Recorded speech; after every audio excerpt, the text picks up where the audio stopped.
नमस्कार विद्यार्थी मित्रांनो, आज आपण बघणार आहोत 3 जुलै 2026 चे चालू घडामोडीतले टॉप 10 महत्त्वाचे प्रश्न. आणि आजचा आपला पहिला प्रश्न आहे, हर्षवर्धन जीबी हे भारताचे कितवे बुद्धिबळ ग्रँडमास्टर ठरले आहेत? योग्य उत्तर आहे पर्याय क्रमांक सी, 97. हर्षवर्धन जीबी हे भारताचे 97 बुद्धिबळ ग्रँडमास्टर बनले आहेत. चेन्नई येथील हर्षवर्धन यांनी अंतिम जीएम नॉर्म पूर्ण करून हा मान मिळवला आहे. त्यांनी second Chola chess GM norm round robin tournament स्पर्धेत द्वितीय स्थान पटकावले आहे. 2021च्या वर्ल्ड यूथ ऑनलाईन स्पर्धेत त्यांनी सुवर्ण पदक जिंकले होते. तसेच 2022च्या आशियाई ज्युनियर बुद्धिबळ स्पर्धेतही सुवर्ण पदक त्यांनी पटकावले होते. हर्षवर्धन यांनी 2020 मध्ये आंतरराष्ट्रीय मास्टर हा किताब मिळवला होता. पुढला प्रश्न, मोदी यांच्या पहिल्या कार्यकाळातील टपाल तिकिटे आणि नाण्यांवरील पुस्तकाचे प्रकाशन कोणी केले? योग्य उत्तर आहे पर्याय क्रमांक बी, मिंटेज वर्ल्ड.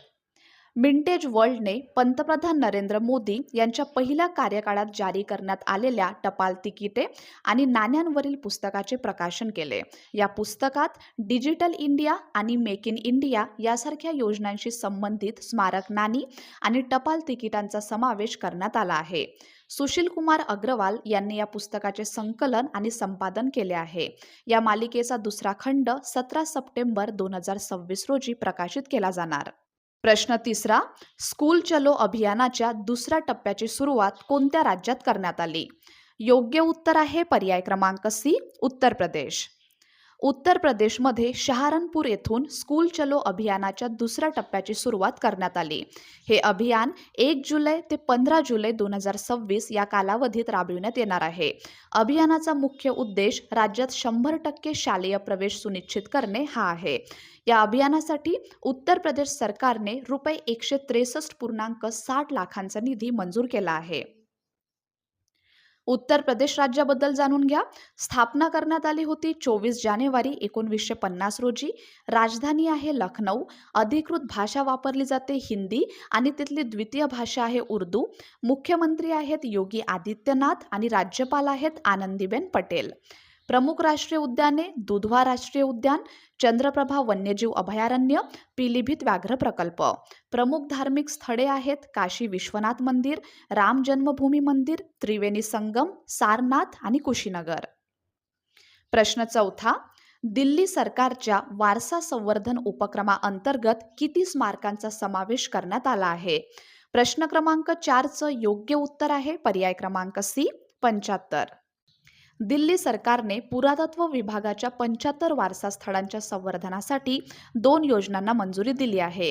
या योजना Delhi ancient and historical monuments and archaeological sites and remains act 2004 अंतर्गत संरक्षित स्मारकांसाठी लागू असतील. या 2 योजना पुढील प्रमाणे आहेत. पहिली योजना आहे दिल्ली मुख्यमंत्री स्मारक दत्तक योजना.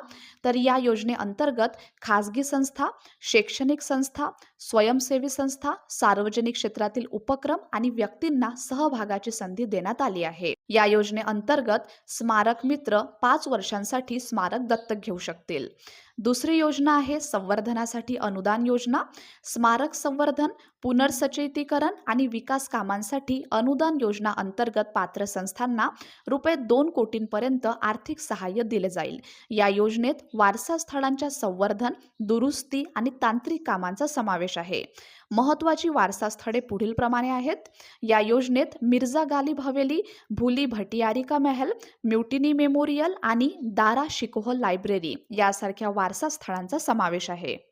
प्रश्न 5वा, 29वी राष्ट्रीय ई गव्हर्नन्स परिषद 2026 कुठे आयोजित करण्यात येत आहे?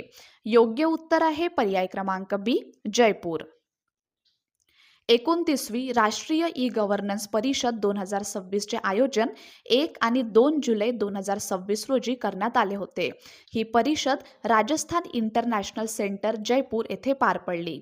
परिषदेचे आयोजन department of administrative reforms and public grievances, ministry of electronics and information technology आणि राजस्थान सरकार यांच्या संयुक्त विद्यमाने करण्यात आले होते. परिषदेमध्ये कृत्रिम बुद्धिमत्ता, डीप टेक, क्वांटम संगणन, व्हॉइस फर्स्ट सोल्युशन्स आणि सुरक्षित डिजिटल पायाभूत सुविधा यासारख्या विषयांवर चर्चा करण्यात आली. केंद्रीय राज्यमंत्री जितेंद्र सिंग यांनी परिषदेला उपस्थित राहून राष्ट्रीय ई गव्हर्नन्स पुरस्कार 2026 प्रदान केले. हे पुरस्कार 7 श्रेणीतील 17 उपक्रमांना प्रदान करण्यात आले. पुरस्कारांमध्ये 10 सुवर्ण, 6 रौप्य आणि 1 ज्युरी पुरस्काराचा समावेश होता. पुढला प्रश्न, व्ही.बी.जी. रामजी कायद्याअंतर्गत ग्रामीण रोजगार हमी किती दिवसांपर्यंत वाढविण्यात आली आहे? योग्य उत्तर आहे पर्याय क्रमांक डी, 125 दिवस. विकसित भारत रोजगार आणि आजीविका हमी योजना कायदा 2025 देशात 1 जुलै 2026 पासून लागू झाला आहे. या कायद्याअंतर्गत प्रत्येक पात्र ग्रामीण कुटुंबासाठी रोजगार हमी 100 दिवसांवरून 125 दिवसांपर्यंत वाढविण्यात आली आहे. प्रश्न 7वा आहे, भारतीय वायुदलाचे 51वे उपप्रमुख म्हणून कोणाची नियुक्ती करण्यात आली आहे? प्रश्न क्रमांक 7चं योग्य उत्तर आहे पर्याय क्रमांक बी, आशुतोष दीक्षित. आशुतोष दीक्षित यांनी 1 जुलै 2026 रोजी भारतीय वायुदलाचे 51वे उपप्रमुख vice chief of the air staff म्हणून पदभार स्वीकारला आहे. त्यांनी नागेश कपूर यांची जागा घेतली. एअर मार्शल आशुतोष दीक्षित यांचा परिचय बघा तर त्यांची भारतीय वायुदलाच्या लढाऊ विमान शाखेत 6 डिसेंबर 1986 रोजी नियुक्ती झाली होती. ते पात्र उड्डाण प्रशिक्षक, क्वालिफाईड फ्लाइंग इन्स्ट्रक्टर तसेच प्रायोगिक चाचणी वैमानिक एक्सपेरिमेंटल टेस्ट पायलट आहेत. त्यांनी मिराज 2000, MiG-21 आणि जॅग्वार यासारखी विमाने उडवली आहेत. पूर्वीची जबाबदारी तर उपप्रमुख होण्यापूर्वी ते 1 मे 2025 ते 30 जून 2026 या कालावधीत एकात्मिक संरक्षण कर्मचारी दलाचे प्रमुख chief of the integrated defence staff म्हणून कार्यरत होते. प्रश्न 8वा आहे, सॅटेलाइट ॲपर्चर रडार SAR उपग्रहांच्या निर्मिती आणि प्रक्षेपणासाठी अग्निकुलने कोणत्या कंपनीसोबत भागीदारी केली आहे? प्रश्न क्रमांक 8चं योग्य उत्तर आहे पर्याय क्रमांक सी, ICEYE. अग्निकुल कॉस्मॉस आणि ICEYE यांनी भारतातून SAR उपग्रहांची निर्मिती आणि प्रक्षेपण करण्यासाठी सहकार्य केले आहे. सिंथेटिक ॲपर्चर रडार तंत्रज्ञानामुळे हवामान खराब असतानाही किंवा रात्रीच्या वेळीही उच्च दर्जाचे पृथ्वीचे चित्रण करणे शक्य होते. हे तंत्रज्ञान विशेषतः संरक्षण, सीमा सुरक्षा आणि आपत्ती व्यवस्थापनासाठी उपयुक्त आहे. दोन्ही कंपन्या भारतातच उपग्रह निर्मितीला सुरुवात करणार असून त्यासाठी अग्निकुलच्या स्वदेशी रॉकेटचा वापर केला जाणार आहे.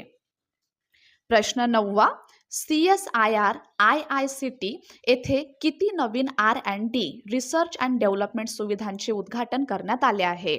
बरोबर उत्तर आहे पर्याय क्रमांक सी, 4.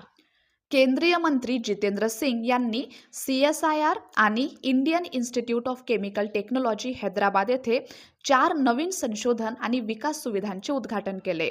या नवीन सुविधांचा भर फ्लोरोकेमिकल्स, कचरा प्रक्रिया आणि शाश्वत अभियांत्रिकी क्षेत्रांवर आहे. डॉक्टर जितेंद्र सिंग यांनी ₹44.46 कोटी खर्चाच्या 200 विद्यार्थ्यांच्या वसतिगृहाचे भूमिपूजन देखील केले. शेवटचा प्रश्न, प्रश्न क्रमांक 10वा, आंतरराष्ट्रीय प्लास्टिक पिशवी मुक्त दिवस कधी साजरा केला जातो? योग्य उत्तर आहे पर्याय क्रमांक सी, 3 जुलै. दरवर्षी 3 जुलै रोजी आंतरराष्ट्रीय प्लास्टिक पिशवी मुक्त दिवस international plastic bag free day साजरा केला जातो. या दिवसाचा उद्देश एकदाच वापरल्या जाणाऱ्या प्लास्टिक पिशव्यांचा वापर कमी करणे आणि पर्यावरण संरक्षणाबाबत जनजागृती करणे हा आहे. 2026 ची संकल्पना म्हणजेच थीम आहे breaking free from single use plastics towards a sustainable future. मराठीमध्ये याचा अर्थ होतो एकदाच वापरल्या जाणाऱ्या प्लास्टिकपासून मुक्ती, शाश्वत भविष्यासाठी वाटचाल. तर विद्यार्थी मित्रांनो, हे होते आपल्याचे टॉप 10 महत्त्वाचे प्रश्न. धन्यवाद.